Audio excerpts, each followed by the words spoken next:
some batter in your brain. That's why I say, fake it till you make it A. And if you play that game, then you just might make a change. Rearrange all the bad to okay. Take the worst I say and turn them to a game. Take the best I say and put them on display. On repeat in your brain till you're feeling no more pain. Never slow yourself down, you can do some more. Push past all the pain and you find a door. Open it up and finally explore everything that you thought you could never do before. And even when you feel low, you can still go. Even when you feel slow, you can still go. Even when there's no hope, you can still go. I never answer.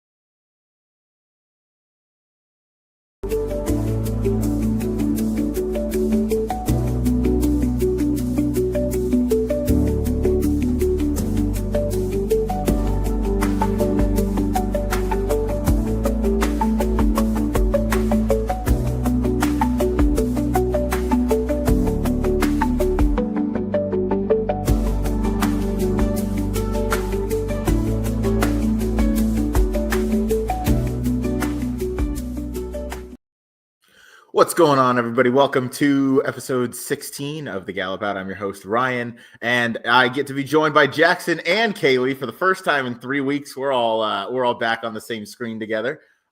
Jackson, how are you doing? Doing good. I'm excited for the sequence and excited to be back with you guys. Oh yeah, bit of a late start today. Kaylie, how are you doing? So a very late start for me today, but I'm doing well. I mean, I don't know if I would have stayed up so late if, Thorpedo Anna wasn't in the sequence, but there we go. So. There we go. The Grizzly Bear will keep anybody awake. We do have the cross-country pick 5 to go over here today for Saturday. 4 stakes races. We got a stakes race up at Aqueduct. We got 2 Tampa Stakes, and we have the Grade 2 Azeri Stakes from Oaklawn Park. Quick check-in with the chat. Lil Bro has arrived. Alex Suarez, I believe that's Jackson, some of your fam in here, if I have that correct. Yep. And Katie is in here. Thanks, Katie. Did the Gallop Up show go on a break? Yeah, it did. I stopped interviewing people and I started just handicapping races. So, I'll bring it back if Bob Baffert wants to join the show. So if he would like to do it, then he'll probably be the next one. But other than that, I feel like I've kind of talked to all the people I plan to, at least for the present moment, that I'm not going to be handicapping races with. All right. I mean, obviously, we have the Grizzly Bear in the last race. Outside of that, Kaylie, I'll get your thoughts first. What were your thoughts on the sequence? I mean, it's a super fun sequence. All the races I thought were super competitive. The Oaklawn Allowance race was very competitive. I'm excited for that D. Wayne Lucas horse to run back. And then obviously the Tampa Bay Derby is, a very competitive race. And I'm excited for Chancer McPatrick to return as well. So yeah, Chancer returns in the Tampa Bay Derby. That's going to be fun to watch, along with Hill Road, both coming out of the Breeders' Cup Juvenile, both now under the care and training of Chad Brown, both off the layoff. So I'm excited to see how they run. They have similar running styles. Jackson, what were your thoughts on the sequence? Yeah, good sequence, and I just really like this back. I know we give a lot of love on the show to the coast to coast, but the cross country is pretty much the exact same parameters, except it's 50 cents denomination, so a little bit more affordable. And the sequence looks pretty exciting, even with it looks like to be a free square in this as a part of it. It does, and it does have some different racetracks that aren't ever in the coast to coast, which is nice. So that's always a fun time. So without further ado, let's get on into it. We're starting off, as you can see, my picks I have not removed. I am 5-3-2. Jackson is 5-2-4, and Kaylie is 1-5-4. Kaylie, we'll start with you on the rail. Number 1, give me my theme music. Thank you. Yeah, give me my theme music. Obviously, first looking at this race, I started with the number 5 National Identity. He's the clear horse to beat here, but there's a few in here that are a bit similar or evenly matched, and I kind of wanted to take a shot with one that was pretty impressive on debut. He broke his maiden going 7 furlongs, which is a pretty difficult distance to get first time out. And, Clement is not the type, he can win first time out, but he's not necessarily known for it. So that definitely catches your eye. And then he's stepping this horse up into stakes company, which is a move that he doesn't make super often. And, he likes to not rush his horses. He takes his time with them. So I think it's a very positive sign. He wouldn't be moving this horse up into this company if, he wasn't capable. He's working very well and consistently. And he has some pedigree on him too. And then, the Lasix doesn't really concern me. Clement has good numbers switching off of Lasix for the first time.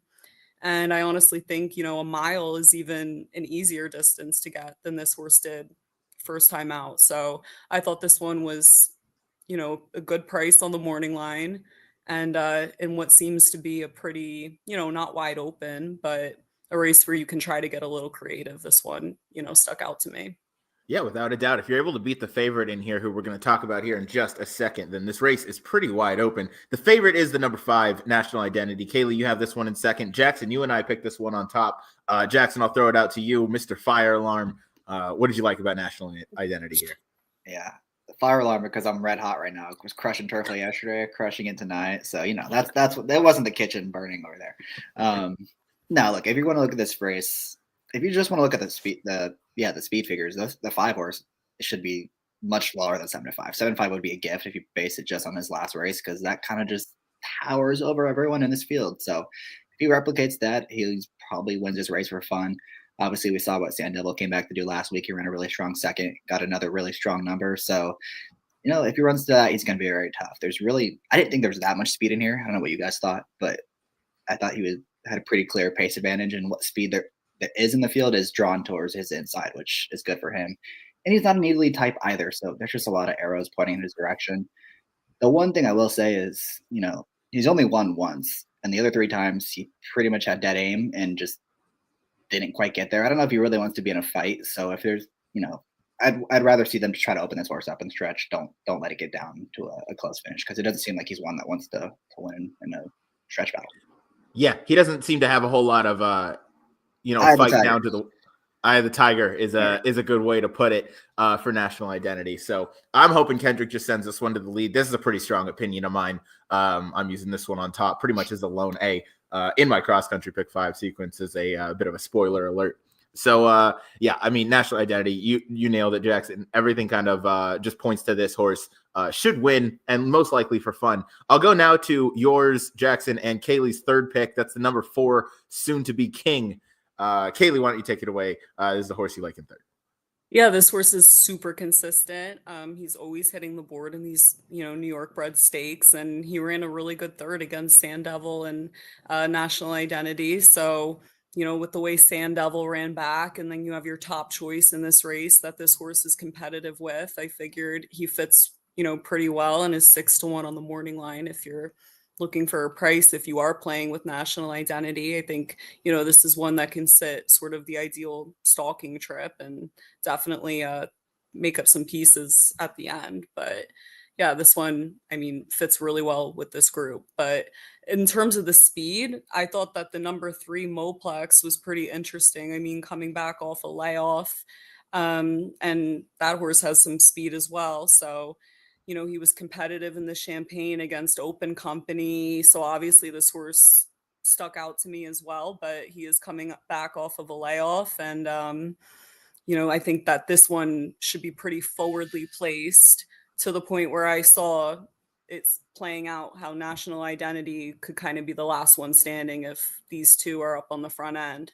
Moplex is coming back off a layoff, so I don't, he should be pretty fresh here, but that's probably your other speed. But yeah, that's why I saw it setting up for maybe soon to be King to write off those 2 and come and take some pieces at the end as well. I like it. Yeah, Moplex is the horse I picked in second. I thought this one was the kind of logical alternative, obviously coming in off the layoff. But if this one gets out to the lead, Jackson kind of nailed it earlier with the number 5 National Identity, not really wanting to be in a fight or have that eye of the tiger, as he put it. So if Moplex kind of gets out to the lead, there's a chance this one kind of hangs on. Out of Complexity, who obviously his crop has been pretty astounding. So last one we'll talk about, Jackson, I'll throw it out to you. Adelphi Racing Club owns the number 2 Skytown. Yeah, just real quick to add to the 4 horse. Sure. He's a horse that he's not going to wow you with his figures just because of his running style. He's very pace dependent, so he's going to run as fast as the pace goes. So I don't care too much about that. The race 3-back, he would have won that race. He would have won against, I can't remember the Cox horse's name that ended up winning, and National Identity in the second. Yes, thank you. He was flying up the fence, hit a brick wall. I've never seen that horse check that badly my entire life. So he would have won that race. He won again 2-back, and then last time, little pace compromise. So he's one that needs help up front to have any chance. But if they do go too fast, he's the one that is going to be rolling down the track late. 100%. And now to the number 2, Skytown. Yeah, he's just finally was able to break the maiden, had a bit of time over the winter to grow up a little bit, and kind of did it the right way. Did it on the outside. We saw Big Kinda come back to win. Actually, I think the second, third, fourth, and fifth place finishers, I want to say, have all come back to improve their speed figures. So maybe you can upgrade that performance just a little bit, and you can take another step forward in his second start of 2025. And, he's one that is capable of being pretty forwardly placed. And again, I don't think there's that much speed in here. So I can envision him getting a pretty good trip in this spot. I could agree. If Katie Davis is aggressive out of the saddle, this could put this son of Echo Town out on the lead. All right, that's the first leg of the cross country pick 5. I went 5-3-2. Jackson 5-2-4. Kaylie 1-5-4. We'll move on now to leg number 2. It's the Grade 3 Florida Oaks from Tampa Bay. You can see my picks because I didn't remove those in time, but I went 9-7-1. Jackson 1-3-7. Kaylie 10-6-7. So we will start with Jackson. We're going to start with you because you like a 15-1 shot. On top, that's the number 1 Smart Union. Yeah, I hope Noah's still watching. This is his favorite horse in the entire world. I'm a big Grand Motion fan. I think he does really well. And this is kind of his prototypical horse where, he gets them on the grass and they run pretty well. And then second time out, they improve. And then after that, they continue to improve with racing. And every time they run, they get a little bit better and better and better. I like that she's been able to win from pretty far out of it. And then last time she was a lot more tactical.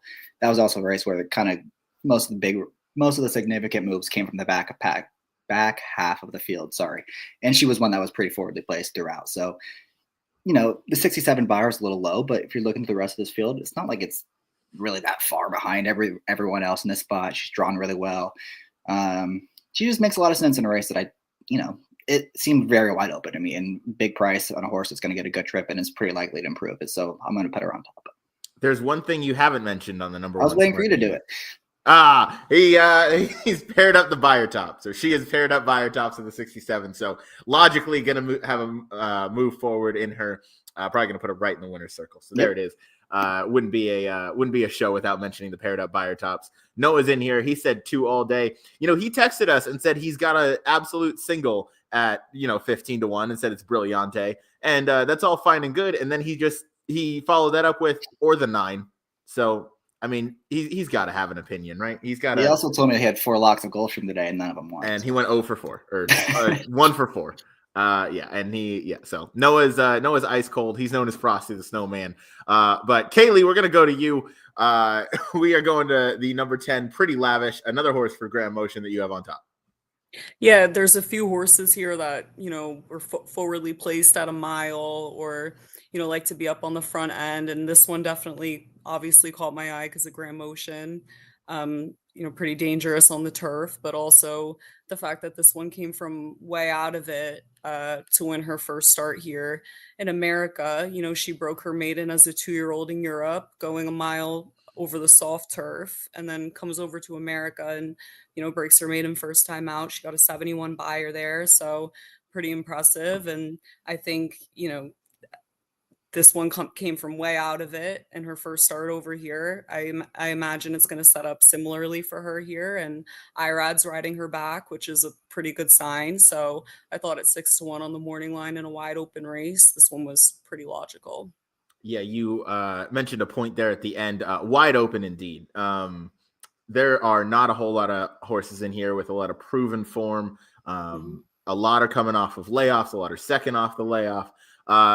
My top pick was the number 9 Nitrogen. I know this is your 5-2 morning line favorite, but to me, this horse is should win in here. Looked really nice coming back off the Breeders' Cup Juvenile Fillies turf, 2-back where she ran 3rd to Lake Victoria and Mayday ready. Came back in a nice way last time out at Gulfstream Park in the Ginger Brew. Won and beat a pretty good field. Savetta finished 3rd in there, who was supposed to romp the other day, according to it wasn't Jackson. Must have been Noah Maher. So, but lost to another well-meant Cassie horse in that race. So I like Nitrogen here. I think this horse is going to sit the right trip. Obviously, it's a big day out there, but this horse just keeps improving race by race. So I'm looking forward to seeing this one run. I know I didn't get super creative, but I did think if it wasn't Nitrogen, it could quite literally be any of these runners because they all have, they all have a case to be made. But I do think Nitrogen is kind of the now horse, if you will, the way she's been running.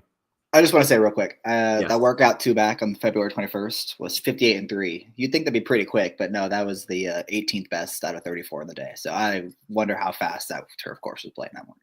Yeah, that turf course at Gulfstream Park can be a freeway. Same with most of those training tracks out in that area. Jackson, I'm going to throw it back to you. We're going to the number 3, Deloraine. Yeah, this is another one. I had a really tough time separating my top 2 because anytime a horse wins by 8 lengths on the grass, my eyes are I'm gonna get pretty excited about that. It seems like it's a pretty good horse. Looks like that race kind of didn't really, the race flow that day didn't necessarily even go her way. She kind of had a bit of trouble in there and still won by 8.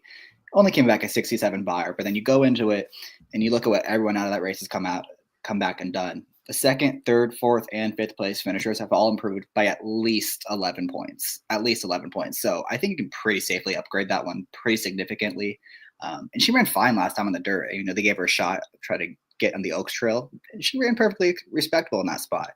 But I think, getting back to the to the turf is going to obviously be very much to her liking. Another one that's drawn well on the inside. And again, this is a wide open race. 15-1 on a horse that is probably a lot faster than the figures will suggest. I'm pretty excited to have her on my tickets. Yeah, this is a good looking horse. One I included in my pick 5 because I am pretty deep in this leg because I have some stronger opinions elsewhere that I want to kind of press up and emphasize. So next up, I'll go to Kaylie, number 6, Lush Lips, trained by Brendan Walsh, gets blinkers off for the occasion. Yeah, this one was another one that I viewed as a win contender here. That 77 last time out, going this distance. Definitely, tops the field, maybe besides Nitrogen. And this one, Medallion Racing got this horse from Europe, went to Kentucky Downs with her, had a horrific trip. You can kind of toss that. And then since that race, she came back and broke her maiden on the synthetic at Gulfstream very easily by 7 lengths. And then, she comes back right after that to face winners for the first time, going 1 mile and a 16th on the turf, today's distance, and wins again with a 77 buyer. So clearly a horse that's improving with very good connections. And Brendan Walsh, Tyler Gaffalione, what's not to like? And the horse gets blinkers off, which was pretty interesting. I mean, she's been, I don't know, maybe she's a little keyed up and they're trying to get her to relax a little bit and settle into the race rather than be up front here. So, maybe with some change of tactics as well can make her competitive against this type of field. But this one I think is a win contender as well. 100% a win contender. Curious to see the blinkers come off after 2 wins on turf by open lengths, winning by 2 and 7. Take the blinkers off for the next attempt, but certainly another horse that is a force to be reckoned with. A horse that's going to take money that the 3 of us have somewhere in our top 3, whether that be 2nd or 3rd, is the number 7 Opulent Restraint. Chad Brown, Flavien Prat team up. I mean, 3-1 is a very fair price if that's what we get going in the gate on that combo. As they probably hit somewhere close to 106% when they team up together. Obviously, that is a made-up stat, but they seem to just never lose, especially out at Tampa. But, Jackson, I'll throw it out to you. You have this horse in 3rd. So does Kaylie. I have him in 2nd. What'd you like about this one? Yeah, just respect these connections way too much, not have somewhere on the ticket. This horse is maybe not the best of the Chad Brown barn, but she was fine last year as a 2-year-old. And you look at those numbers, and, those were 6 months ago where she earned those figures, and those numbers today would still be pretty competitive. So if she's taken any kind of step forward from 2 to 3, she'll be very tough in this spot. So I'm definitely going to use her. Not super exciting at 3-1, but just one you have to respect in this race. Yeah, one that progressed really nicely towards the end of her 2-year-old season, comes in here, and a step forward definitely puts this one in a very, very dangerous spot, and should, worth mentioning, get the jump on the number 9 Nitrogen, as Nitrogen comes from maybe a little farther back. So if Flavien Prat can kind of time that move correctly, that could be all she wrote. So that is the second leg of the cross-country pick 5. I went 9-7-1. Jackson went 1-3-7. Kaylie went 10-6-7. Move on to race number 3, the middle leg of the cross-country pick 5. And It is the Tampa Bay Derby. Sorry, I lost my brain power there for just a second. But I went 1-7-3. Jackson went 7-2-3. Kaylie went 2-7-1. Kaylie, we're going to start with you. The number 2, the return of Chancer McPatrick. Yeah, okay, so this horse, obviously, if we all remember, up in Saratoga this summer, this horse, was so impressive, jaw-dropping. If he runs anything close to what he's ever ran before, he's your winner. I mean, you have a lot of speed in this race, and it should set up perfectly for this horse. He's working very well leading up to this. He looks really good. The 2 videos that were available, I mean, he looks really good. And the Breeders' Cup Juvenile is the only race he's ever lost, and you can make a ton of excuses there. I mean, he was so wide, and I know that he was at a lot of his races, but he didn't get the pace set up that he needed to close into that day. And as opposed to a horse like Hill Road that made up ground from sneaking up the rail, this horse came super wide and still finished 6th. So Chancer McPatrick, if he runs anything close to what he ever ran, he's your winner. I mean, I singled him. I'm putting my hopes on the fact that he does. There's no reason to believe that he won't. He looks really, really good physically as well. And I mean, he gets blinkers on, which is pretty interesting. I think they're going to have this one sitting a bit closer. I thought it was interesting to try to figure out, Chad Brown has 2 horses in here, different connections, what his game plan is. I mean, I imagine Chancer McPatrick is going to sit a bit closer than Hill Road will. They're both getting blinkers, though, so pretty interesting. But yeah, Chancer McPatrick is maybe not the horse to beat right now when you have the horse like Patch Adams in here, but a horse that, if he runs anything close, he's a problem. Absolutely could be a problem if he fires his best shot, but a horse that should be reckoned with, and we all have this horse in our top 3. Jackson, you have this one on top, so I'll turn to you. The number 7, Patch Adams. Yeah, I'm not in love with this pick. I just have questions. I have questions about everyone in this field, to be honest. I think everyone has some serious questions to answer. We're gonna find out a lot on Saturday about who we're gonna take moving forward. I just like the recency on this horse. I like this tactical speed he has compared to the 2 horses I think are his biggest competition. And I think he was facing better in the Southwest than he might be facing here. We're looking back at the form that Chancer McPatrick was facing in New York over the summer. We may have been overrating some of those horses because they haven't necessarily trained on as well as we kind of thought initially. Maybe that's just too soon of a judgment there, but I don't know. It hasn't really turned out to be that good of a form. So, he's going to have tactical speed. He's going to be forwardly placed. He had some weird things going on in the Southwest, and those horses all came back to run decent. So I just think he's going to be the right trip. He was just so impressive 2 back that I wanted to give him one more chance, because that 98, it definitely leaps off the page in this spot. And as I said, he's going to be at least 5 or 6 lengths ahead of the 2 Chad Brown horses in this race, which is always a very big advantage on dirt, and especially at Tampa Bay Downs. Definitely. Kaylie, anything to add on the number 7, Patch Adams? Yeah, this is definitely the horse to beat, and definitely, going off of recency, seems to be the best horse in here. I do think that the conversation that you brought up about what Chancer McPatrick was facing back in the summer is a pretty interesting one, because, you have those big names like Ferocious that this horse outfinished, you look at, that's the main horse that probably comes to mind when you say that they didn't pan out to be what you expected. But Ferocious was a horse that was very, very precocious, and you saw that in his breeze, as a 2-year-old in the 2-year-old sale. Clearly he's so fast, very precocious.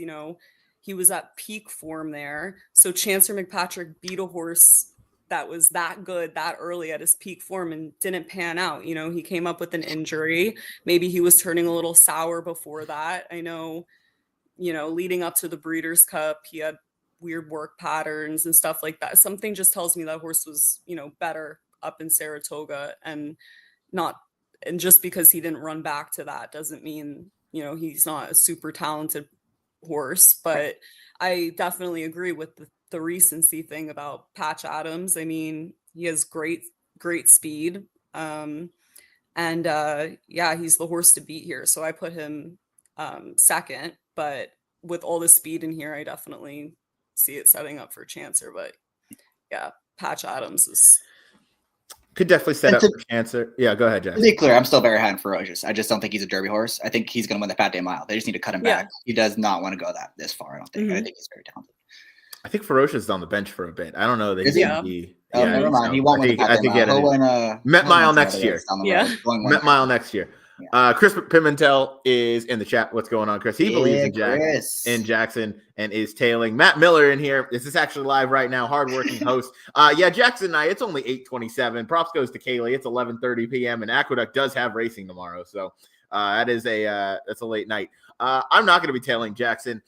This is a bit of a strong opinion of mine. I might be wrong, but if I'm getting IRAD at 6-1 in a race like this, I know there's a little bit of pace. But I am really big on John Hancock. If you watched Get Bucked yesterday, Jackson, you and I went over our Derby top 10. John Hancock was kind of middle of the pack for me. I like this horse moving forward, and I thought he's going to be a really good runner. He got outfinished last time, did Owen Almighty. And I know the buyer didn't come up super strong, but they went pretty fast early. They went sub 23, sub 47.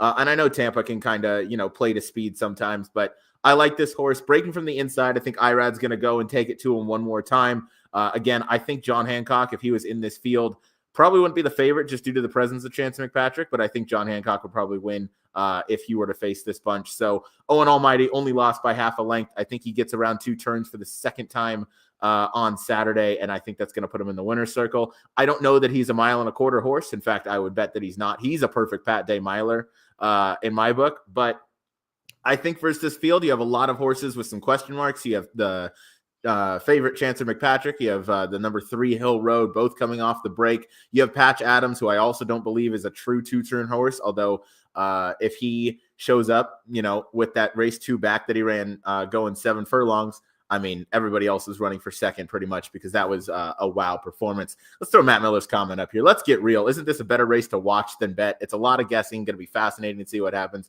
I'd rather do that for free than pay for the show.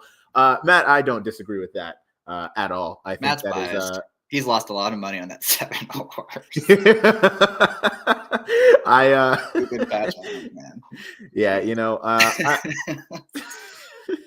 Patch will do that to you on occasion, but Patch Adams is going to have to prove me wrong going 2 turns. But Owen Almighty, he looked like he handled it relatively well last time. I know he came up a little bit short. I know the buyer's a little bit light, but I think you face a lot of question marks in here. And one more time, 5-1 on Irad Ortiz in a stakes race at Tampa Bay. You can do an awful lot worse than that. So I'm pressing up on the number 1 Owen Almighty in a race that I probably am not going to want any horse out of this unless Chancer wins by 10. That's pretty much my only thoughts. I don't think any of these horses are, true Derby contenders with the exception of Chancer. But next one we'll talk about, Jackson, I'm going to throw it out to you. It's the number 3 Hill Road. Yeah, I mean, look, if you like the 2 horse and you want to say that he had a lot of trouble in the juvenile and it was a slow pace and all this stuff, well, Hill Road also had a slow pace to close into, and he was way back there, and he beat Chancer on the square. And if you like the 3, that's kind of the case you're making for this horse. I don't know if I could really buy that race from Hill Road. I think it was maybe a little fluky, but again, if you do like him, that's the case. He is going to be 4-1. He's going to be 3 or 4 times the price of Chancer McPatrick. So, I can see him picking up the pieces late in a race that looks like it has a lot of cheap speed in there. So maybe he's a good one to key in 3rd or 4th.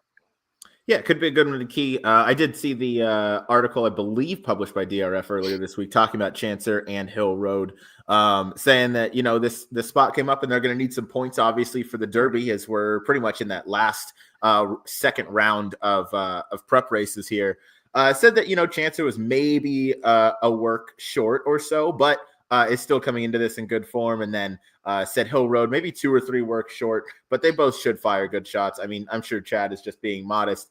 And he can definitely have them ready off the layoff. And if they weren't, prepped to fire a decent effort, he definitely wouldn't have them entered in here. So that's the number 3 Hill Road. I think those are, Kaylie, I'll turn it to you. You had one more horse you wanted to talk about that is the number 5 Filoso. Yeah, speaking of horses that are working pretty well, I mean, if you go and watch the actual works, he looks really good. I mean, he looks better than he looked last year, in my opinion. So I'm hoping, he comes in stronger off the layoff as a 3-year-old. And this is a horse that came from way out of it, as a 2-year-old. But who knows? Maybe some tactics are going to change. He gets blinkers on here. He's working really well, and I thought that this one was an interesting long shot just to use deeper underneath, and or just one that I thought could really improve based on what we saw as a 2-year-old. It might take him a start, but definitely pretty interesting at 15-1, and I think he looks really good. But yeah, just to wrap up, I mean, I definitely, I think that there's a lot of cheap speed in here as well. And I think that, the reason why I put the 7 and the 1 as the 2 speed horses that I used on top, underneath Chancer, is because those are the 2 that I saw lasting. If they get into a battle up front and a couple of the others fade back, those are the 2 I thought would stay up there. But yeah, I definitely think it's a pretty interesting race to watch. I mean, I'm definitely going to bet Chancer, but definitely agree it's a race that I want to pay close attention to when I watch. Definitely. You want to see how a lot of these runners come back off the layoff from their 2-year-old season. I'll be betting this race in the terms that I'll play the cross-country pick 5, but I don't know that I'll bet this race vertically just because, to Matt Miller's point, probably a little more fun to watch, but I always like to have a little bit of action in there as well. So that is the third leg. I went 1-7-3, Jackson 7-2-3, Kaylie 2-7-1. Speaking of action, while you transition, I feel obligated to tell you, Ryan, that you hit your contest jockey and you are in the top 7 or 8 right now. So you should probably go double check and pay attention to that. I probably should, but I'm doing a show, and I will check on that in a little bit. But shout out to Harness Racing at Fraser Downs on a Thursday. Yeah, I am certainly not a degenerate. No way. All right. Leg number 4, we're going 6 furlongs. It's an allowance race at Oaklawn Park. I went 5-6-10. Jackson went 5-8-10. Kaylie went 10-6-5. We are all pretty similar in this race, only using 4 horses between the 3 of us. That's typically a good vote of confidence for us. As long as I'm not the one picking the same horse on top as you guys, because that typically doesn't bode well for us. But Kaylie, we're gonna go to the number 10. I'm going to let you also pronounce the name for this horse as we're going to talk about this one first. I mean, I watched the replay a few times and I still don't think I retained how to pronounce the name, unfortunately. All I know is that this is a really expensive Arrogate filly, sold for $1 million. And, I don't always go based on price tag, but I mean, it might have taken this one a little while to get going, but when she did, she won on debut with a 77 buyer speed figure for, Dwayne Lucas is a legend, but as of late, he's not really known for winning first time out. I mean, over the last 5 years, he's 5%. So this horse is a stat buster when it comes to the last few years, and clearly has big expectations with that price tag. And any horse to run back out of that race improved. I mean, it was only on February 8th, so there's not much to go off of, but yeah, I thought that was a positive as well. And this horse has good speed too. I mean, she broke in 6th on debut. She sat 2 lengths off the leader and she pulled away to win by 8. So if this one lives up to, anything that she did on debut and improves a little bit, I mean, this one should be pretty exciting. And, you got to love an Arrogate as well. Do have to love an Arrogate as well. Matt Miller with I thought he just sat on his phone for a minute, but this is the pronunciation sounded out. Nuit Magique, I believe is correct. So thank you for that, Kate. Yeah, I used this horse in 3rd, as did Jackson. I mean, I believe Dwayne Lucas is 6 for 21 with maiden winners last out in dirt sprints. So, it's not often he has these first time starters win. Typically he, kind of the second time out is when I look for Dwayne. But when this horse debuted, I probably had the horse, stipulate that finished in 2nd because I didn't think a Dwayne Firster could do it. But this son of Arrogate, daughter of Arrogate, is really dazzled on debut. So I like this one a little bit underneath. This is another spread leg for me. as I thought this was a pretty competitive race. Jackson, I'm going to throw it out to you for the number 5, Outrageously. Yeah, I agree. This is a very competitive race. I'm very spreading here. Just one of the prices I like, and I'm going to put her on top just because she has a price. Last time it didn't work out for her. She was in the mud. It was around 2 turns for the first time on dirt at least.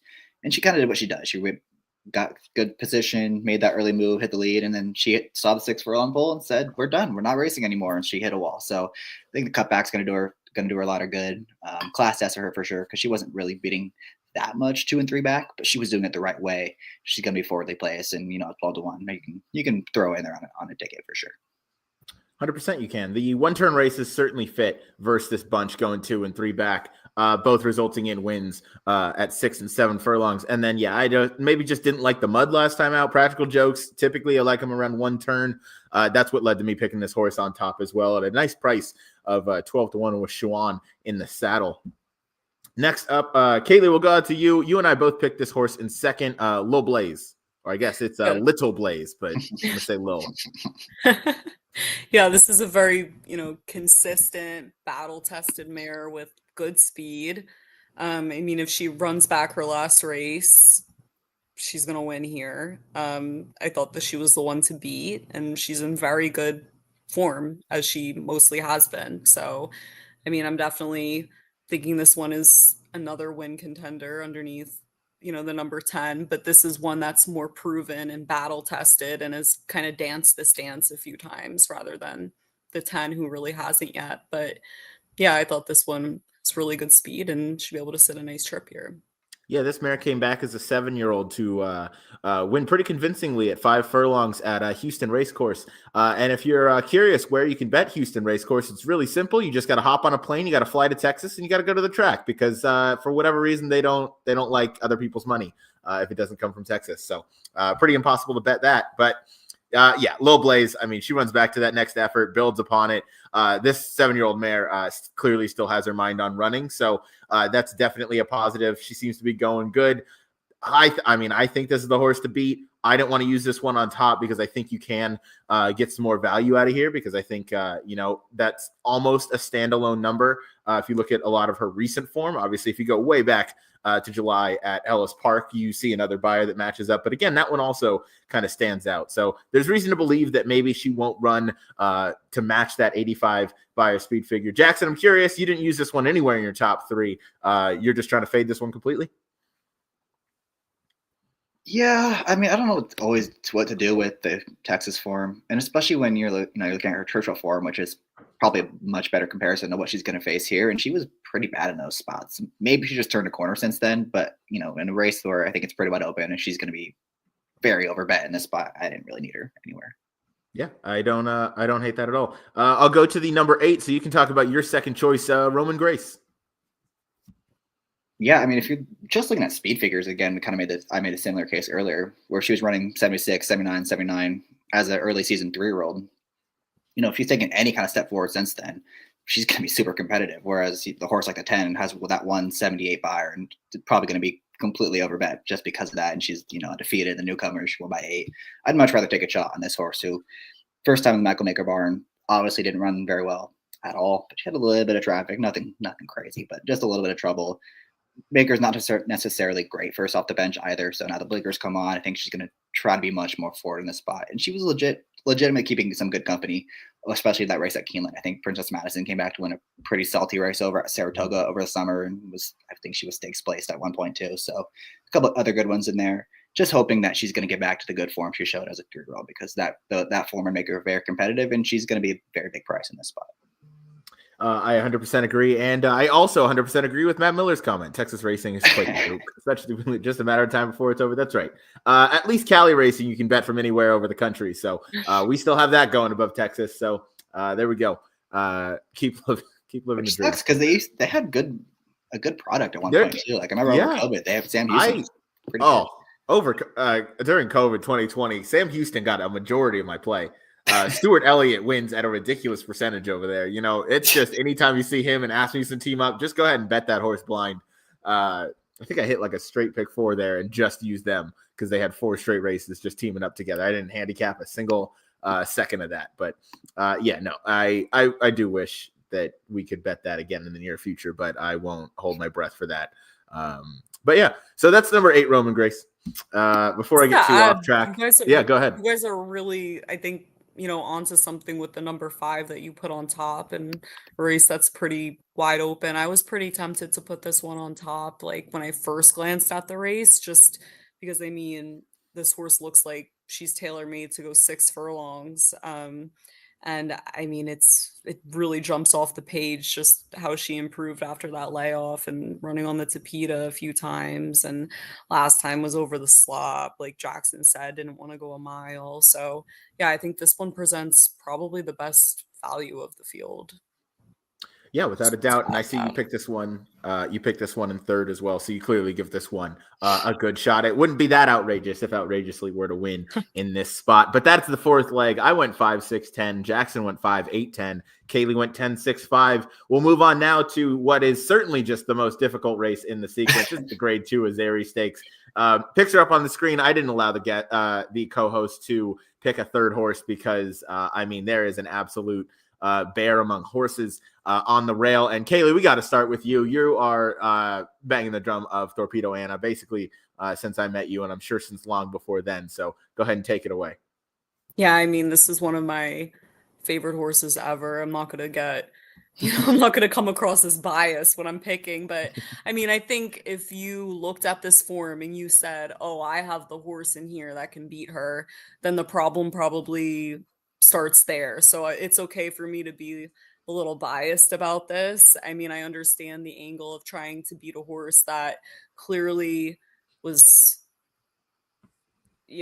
as good as she was last year and is now coming for her first start as a 4-year-old. And you look at the greats like Rachel Alexandra, who, ran second in her first race as a 4-year-old. I understand all those things, but listen, this horse still strikes me, and I know this is crazy to say, as a horse that I think we saw a lot of her in the Travers that might be her best, but I wouldn't be shocked to say that she can reach form like that again this year.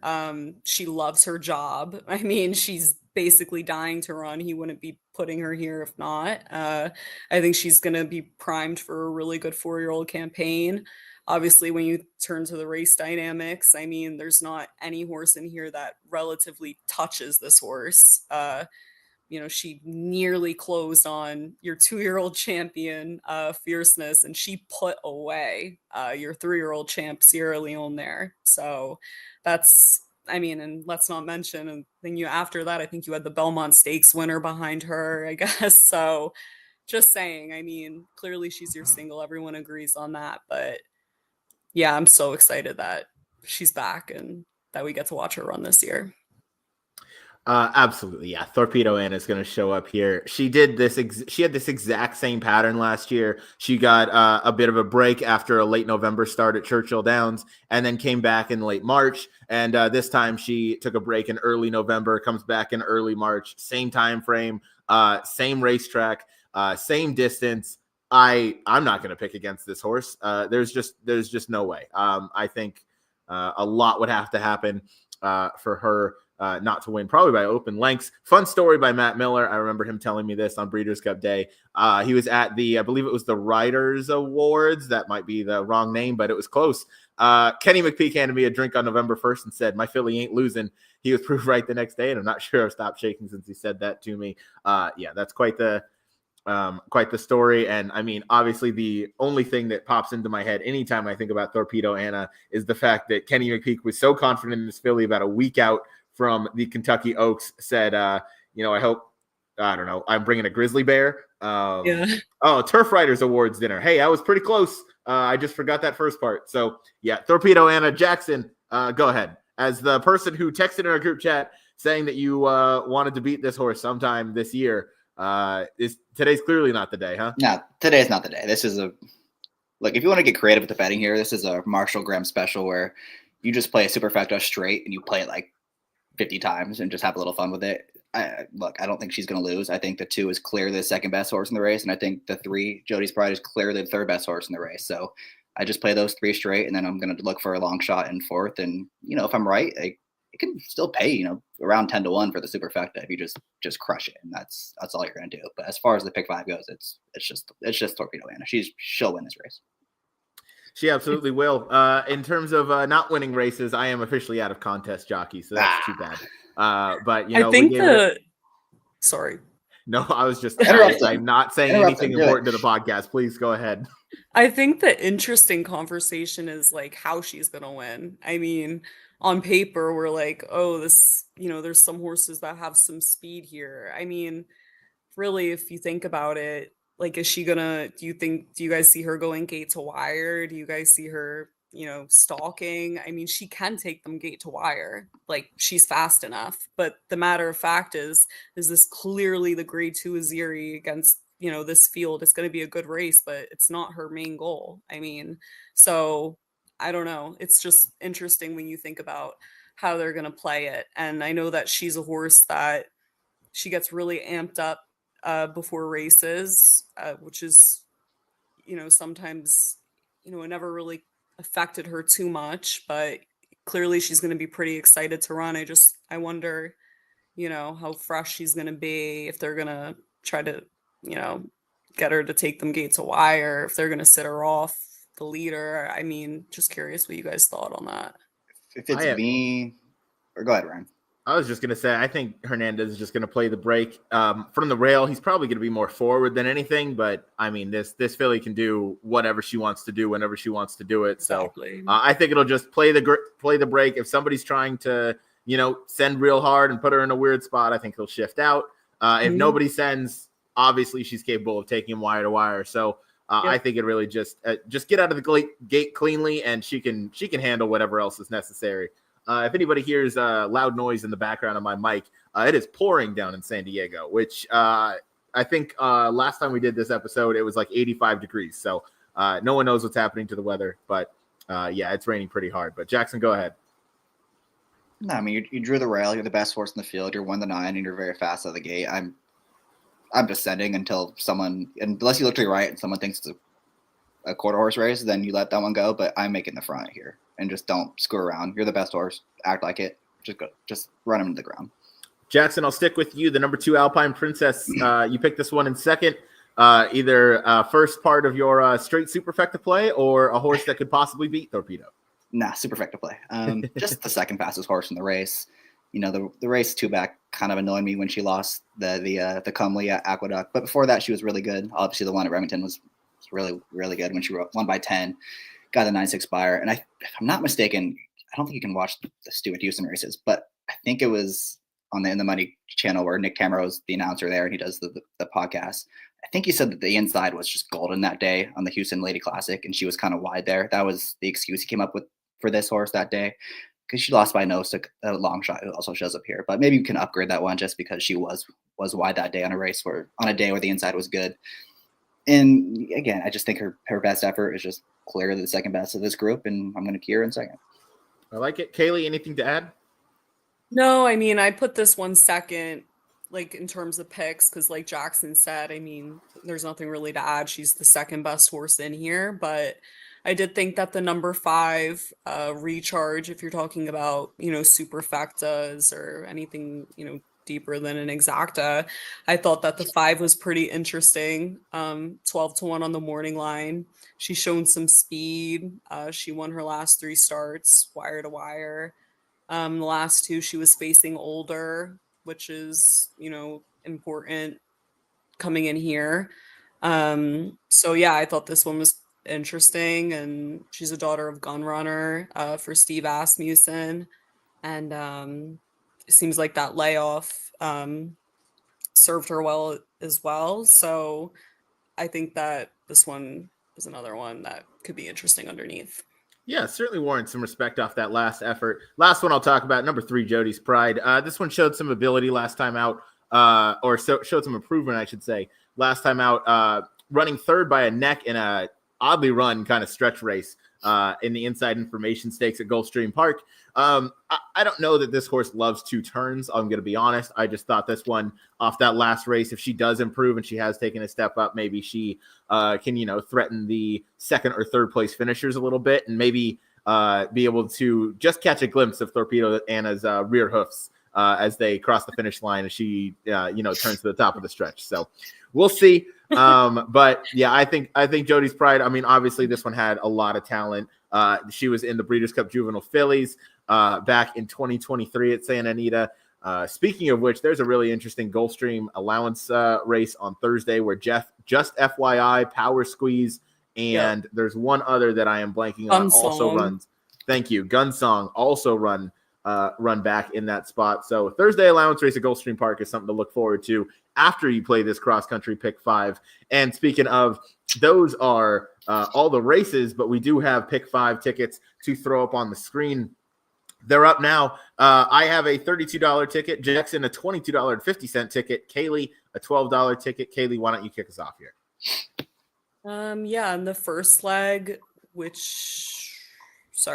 the Gander Stakes, I used, the 3 horses I talked about. I included obviously the Clement horse I put on top, which I think is, I'm hoping I can get, a bit of a price to start off the sequence with that horse, and then included National Identity, Soon to Be King. And I also included Moplex, not because I think the horse can win, but just because the chance that none of these horses go and this one is ready off the bench, he could be a bit scary there, and I want to stay alive in the first leg. And then the next one, I just went with the 3 horses that I talked about. I didn't feel the need to include any others. And then I singled Chancer McPatrick. I mean, in a race with a ton of speed, I think so long as he's the same horse, it sets up for him.